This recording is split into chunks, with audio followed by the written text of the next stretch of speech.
The Brew House was created to capture and share with you the long history of the Genesee Brewery. But the brewery itself isn't half as interesting as the beer and the people who make it. Visit GeneseeBrewHouse.com.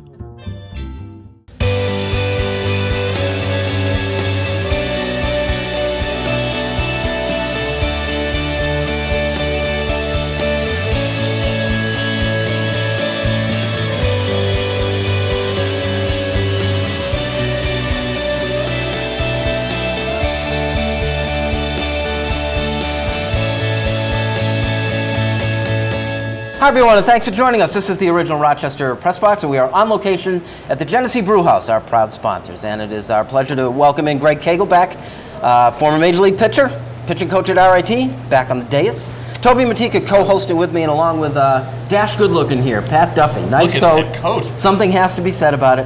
What? The jacket. Oh, yeah, it looks great. It's very muted. Yeah, it does look good. Thank you very much. Well, let's start with baseball, since our guy is a baseball guy. We just got finished with the 2016 baseball season, which I think it was great from a number of viewpoints. How did you see it? What happened this season of note? Like we were talking about earlier, I think that the parity of player, before you would see one or two, maybe five guys that are at the top of the leaderboard in home runs. Now you see guys across the board. I just think it was a great race. I think that pitching was dominant, so of course I'm always going to be partial to that, and looking forward to the playoffs. Hey, pitching was dominant at the same time we had all this hitting. Yeah, it was one of those years where it felt like people were hitting a lot of solo home runs, is kind of the feeling that I got when I was watching a lot of games.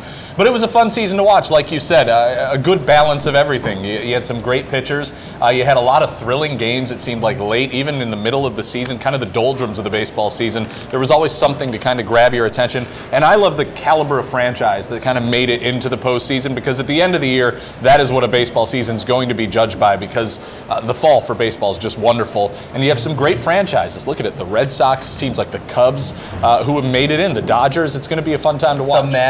The Mets. We have the guy. Of course.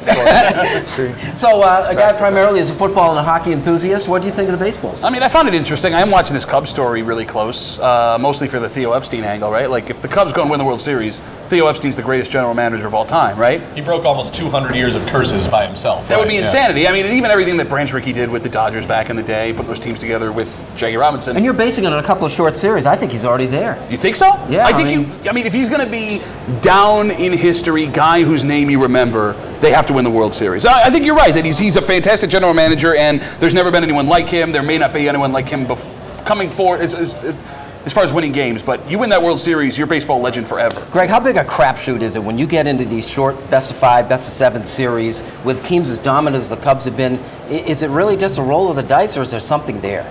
I mean, I think that obviously the longer the series, the more you get a chance to see, the better team. It's always who's hot, the next pitcher up. If you have one or two good starts out of somebody, it can really make for a short series. And unfortunately, in the best of 5, quite honestly, I don't always see the best team win. What accounts for Gary Sanchez? Sometimes people just get hot and the ball looks like a watermelon. This guy had half the home runs in the minor leagues in twice the time that he ended up with in the big leagues. I don't know. Sometimes these guys just figure it out. Sometimes something clicks. We'll see if that success continues forward. But, I mean, there's a reason that no one had ever started in terms of power hitting numbers the way Gary Sanchez started. It probably isn't going to happen again anytime soon. And even if he ends up a great player, don't expect those kind of numbers moving forward. Yeah. Well, I mean, to your point, there are people, and you see this online, I've heard some friends say it, that think that this year they did something to the ball to make it go a little farther. And if you want proof, Gary Sanchez hit half the amount of home runs in the minors than he did in the majors. Okay, that tells me there's something going on a little bit different here, right? All right, it's been a great season. I can't wait to see how this thing plays out. This is the original Rochester Press Box, and we are on location at the Genesee Brew House. We'll talk football and the Buffalo Bills next.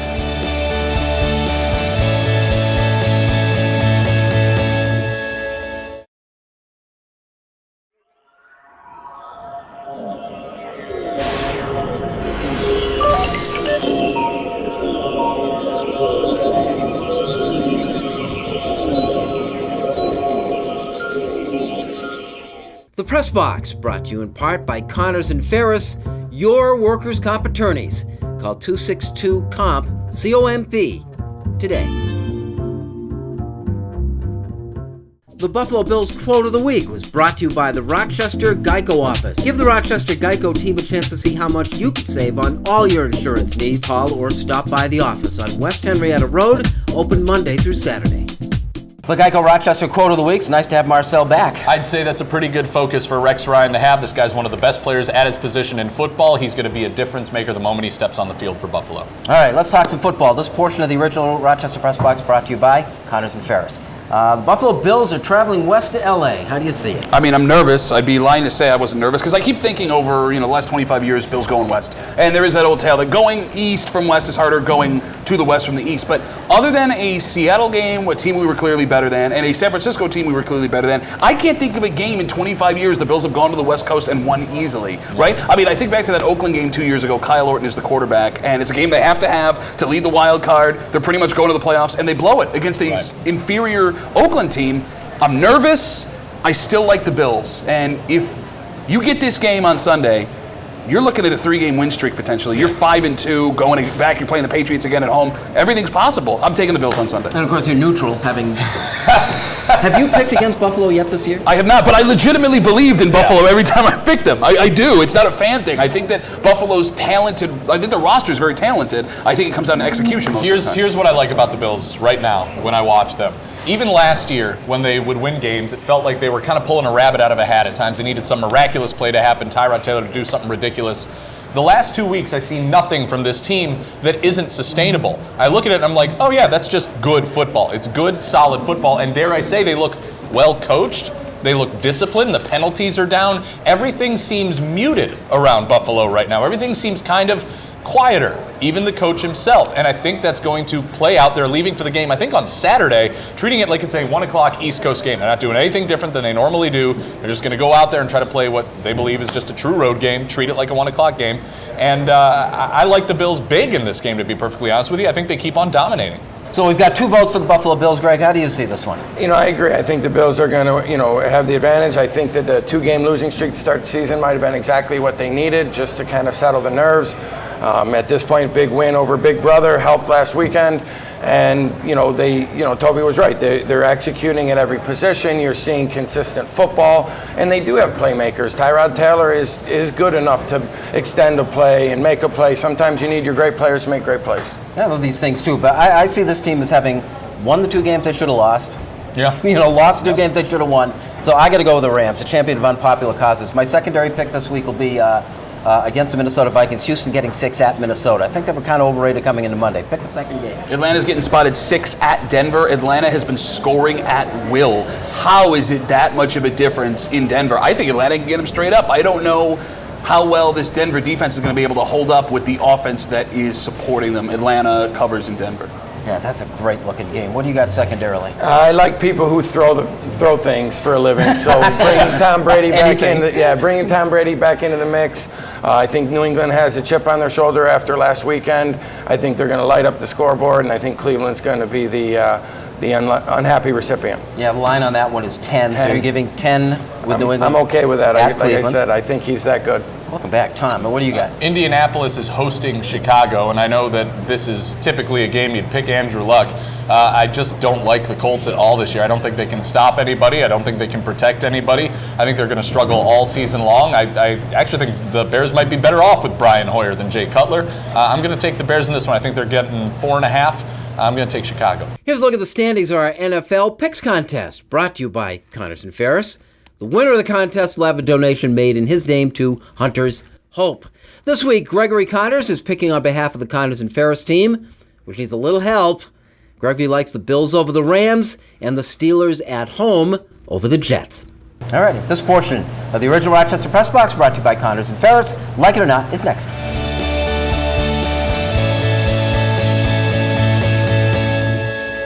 The Press Box Trivia Question, brought to you by Sleep City. Queen adjustable bed with memory foam mattress, now $977. Save over $500. Shop Rochester's only locally owned mattress store. No pressure, no hassle sales experience.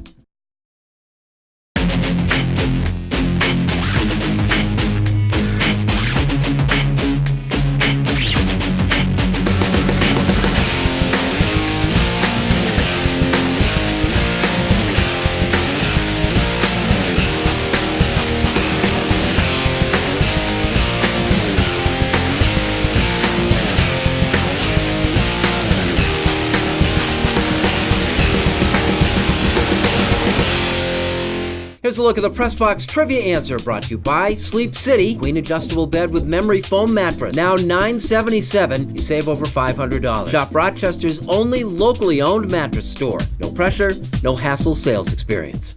See New York in a whole new way. Amtrak is offering a 15% discount for all travel inside New York State and to Montreal. Visit Amtrak.com for the See New York discount. Safe, comfortable, affordable, and easy. Amtrak. Enjoy the journey.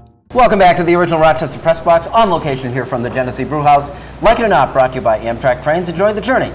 East Carolina had a protest similar to the Kaepernick-inspired deal in the NFL, where the band had to kneel down. They didn't play the national anthem. Like it or not, the reaction to the East Carolina band, which was decidedly negative. Yeah, it's been decidedly negative. I guess I have to say I allow it, as everyone should, because as the band's protest was free speech, the school itself has a right to react to that free speech in their own way. Same goes for the radio station that is saying they won't broadcast the next game because of it. But it's such a touchy situation right now. Without trying to get overly political here, I feel like there's so much hypocrisy involved in all of this that people are willing to champion their own cause but not even listen to somebody else's cause. I personally cannot put myself in the position of a black male in this country. I just can't do it. I can try to empathize, but I can't actually put myself in their shoes.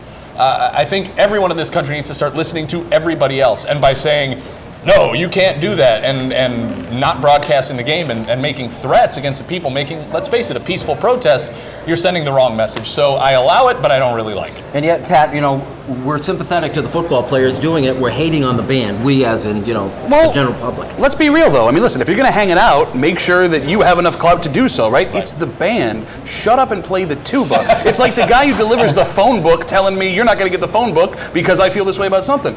I don't really care. I don't need the phone book, don't need the tuba, don't need the oboe. I don't care what you think in the band. I really don't care what Colin Kaepernick thinks, to be completely honest with you. He's allowed to do what he wants to do, and I'm not going to hurt a guy for it. I'm not going to say anything negative about it, but you're the band at East Carolina University. Even the basketball team at East Carolina University would be overlooked in a situation like this. Shut up and play the tuba. All right, the oboe, right? Yeah, oboe, tuba, whatever. Like it or not, Tim Tebow now advances to the Arizona Fall League. A little tougher now. I like it. I got to be honest. I mean, the guy's a class act. He does nothing wrong, and he's a heck of an athlete. And I watched some of the tapes. I saw his swing. It's not terrible. I give him a shot. But come on, the guy was a high school baseball player. I mean, you were a professional. You know how hard you got to work to get there. Isn't it a little insulting to all of you guys that he thinks he could just do this, and that somebody gave him the chance to do it? We just had a discussion on whether or not it was right for the band to play the national anthem. This guy's going to get an opportunity to play professional baseball. We cannot begrudge him for that reason. So he's a good athlete. His marketers are geniuses for trying to get him involved. He was good enough to get opportunities. Give him a shot. You don't think it's just a publicity stunt? I know it's a publicity stunt. Well, then how can you allow it? You're a professional baseball player. Have some pride, because man. at the end of the day, if people aren't in the stands to watch us, there is no professional baseball. So it's a kid's game. You can't enjoy it. You can't take yourself a little less serious to go out and play and watch the game. I think that like I said, I think people take professional sports to a business level when we forget that the root is it's a sport and a game. Any chance he makes it? Big leagues? Someday? No. I don't think I just don't think I don't think he's good enough to be a designated hitter. He's a decent outfielder, decent arm, but he's average at best, maybe even below average. I just don't think he makes it. Tell you what, convert him to pitcher. He was such an accurate quarterback. He can hit a strike zone, right? All right. Why the heck not? It'll just take too long for him to throw the ball, though. Long Pat, release. like it or not, you know the identity of the guy who threw the beer can in the Toronto-Baltimore game from the stands. Do you blow him in? No. You turn him in? No, I'm not turning that guy in because that guy's me. I mean, not me. I'm not going to throw a beer on the field, but I'm that guy who paid a bunch of money to be here, and you're kind of getting upset over what's happening. Here's what always makes me laugh about the team and league and media's reaction to stuff like this. You go to a Bills game, any sporting event ever, and they're going to whip you up into a frenzy to get excited about what's going to happen and how this is the ultimate bastion of fairness, right? And it's two teams that are going to face off, and there's nothing in between. And then when the league screws something up, whether it's a call, like that call in the Browns game the other day, where it was obviously a fumble recovered by the Browns, he's holding the ball up and it goes the other way. You preach all this stuff, you whip me up into a frenzy, you serve me $9 beers until I can't stand anymore, and then you get upset when I'm throwing stuff on the field. Well, you directly led to all of this stuff that is happening here. It's very hypocritical to have all these people. How dare you, blah, blah, blah. Well, I wouldn't be jacked up and drunk and full of nachos had you not provided all of this stuff for me leading up to this point. I mean, some of it is on the league, and I don't want to hear this high and mighty stuff, especially in Canada. You know how I feel about those people. This portion of the original Rochester Press Box, here on location from the Genesee Brew House, brought to you by Amtrak Trains. Enjoy the journey. Unfinished Business is next.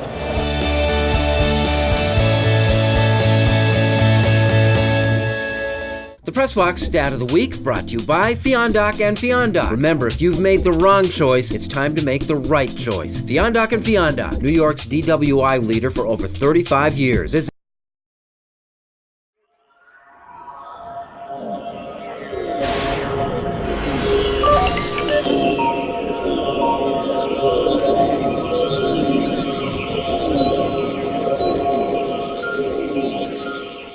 Our Rochester Press Box Genesee Brew House fans of the week are Brian McGann and his son Will from Irondequoit. They receive a $25 gift card and a Press Box t-shirt from Brew House staffer Larry. Congratulations and thanks for watching the Press Box presented by the Genesee Brew House. Halloween excitement is back at Dunkin' Donuts with Halloween donuts and munchkins. Drizzled, decorated, and all dressed up for the season. Pick up a box and share the fun. America runs on Dunkin'. Welcome back. This is the original Rochester Press Box presented by the Genesee Brew House. We are on location. Unfinished Business brought to you by Dunkin' Donuts. America runs on Dunkin'. Unfinished Business. Pat. It's really about perspective, right? Like, you look at these Bills games you watched in the last 4 weeks, and if you listen to talk radio or the Breakroom on WCMF, you'll hear people complaining that the Bills' offense isn't good enough, and they're not scoring enough. Did you know that the Buffalo Bills' offense is the 5th highest scoring offense in the AFC right now? That we're right in the middle of the pack when it comes to the NFL? And since the Bills fired Greg Roman, that they're up a full touchdown per game and averaging somewhere in the ballpark of 24 to 28 points a game. If you don't watch any of their football, sure, I guess it's boring to watch because you're expecting Tyrod to throw an 80-yard touchdown every play and the defense to pitch a shutout. But if you sit back and look at the numbers from across the league, this team is exactly where it has to be. And it's terrifying and exciting all at the same time. Terrifying because after that 0-2 start, they could have just laid down and I could have drank and used my season tickets and enjoyed just having a good time at the ballpark. Now I'm invested again. If they win this game on Sunday against the Rams, ball game's on. You're looking at another 2-game win streak before you get Tom Brady home in New England. If they lose this game on Sunday, I'm back to being sad until they win another one that makes me think they could do it again. Perspective. And before you start tearing up this team, just look around the rest of the league, Bill. Greg, what do you got? You know, I suppose I have my biggest problem with using kids' games to make such political rants. I understand that it's a great venue. I understand that it's seen by millions of people across the world. I understand that we, as athletes, you have the right to speak your mind. I just think that we take ourselves a little too serious. I think that we take some of the beauty and the joy away from sport. I think what keeps all of us coming at the end of the day is truly believing that we might be able to do that, or we could do it, or we were a has-been, or we know somebody that could do it. And it keeps us related. It keeps us close. I think if we start having such distraction and such division in sports, I think this country's headed for some serious trouble. When this happens within the confines of a sports team, do you think the person taking the stand owes an explanation to his teammates? I don't know if it's so much of an explanation that he owes, but I think that it has to be, I never heard of anything coming out of Colin Kaepernick until this moment. And my opinion is I think keep it a sport, keep it a game, and keep your mouth shut. I'm going back to the Buffalo Bills. Rex Ryan had an eventful couple of months, really starting with the beginning of training camp in August. Everyone talked about the whole "we won the off-season" quote. Then people were getting suspended, people were reporting overweight, people were getting hurt. It was bad. Before the season even started, people were speculating if Rex would make it through the whole season. Then the Bills were 0-2, and people were speculating whether he'd make it through the Patriots game in Week 4 after an 0-4 start. Now suddenly the Buffalo Bills are 2-2, and we have to do something here. We have to give credit to Rex Ryan for doing something that Pat mentioned and firing the offensive coordinator and replacing him with a new one that has worked, for keeping the team together in all of this chaos. That has been largely his doing. And I gotta tell you, something seems to be changing inside that locker room. In Rex Ryan's press conferences, he seems to be focused. He seems to be more calm. With everything that's been going on that we blamed him for, he seems to be fixing it. And I don't think we're giving him enough credit for that. Right now, he's done one of the best coaching jobs in the NFL up to this point. It has to change him, but how does the win at New England change the overall perspective? It changes This team maybe has everything. it itself. We hadn't beaten New England. The Buffalo Bills hadn't beaten New England in a meaningful game in a very, very long time. That Week 17 game against mostly backups simply doesn't count the same as this one. I don't care who you played. This has a chance to be a culture changer. The way that they beat the Patriots, they just have to follow it up over the next few weeks. In 3 weeks, they come here. Then we get, if they're 5-2, welcoming Tom Brady after already beating New England, oh my goodness, that'll be the loudest stadium you'll ever hear. This portion of the original Rochester Press Box has been brought to you by Dunkin' Donuts. America runs on Dunkin'. Greg, thanks. Nice to have you again. It was a pleasure. Toby, Pat, tremendous job. Thank you. Thank you for joining us. The original Rochester Press Box. We'll see you again next week.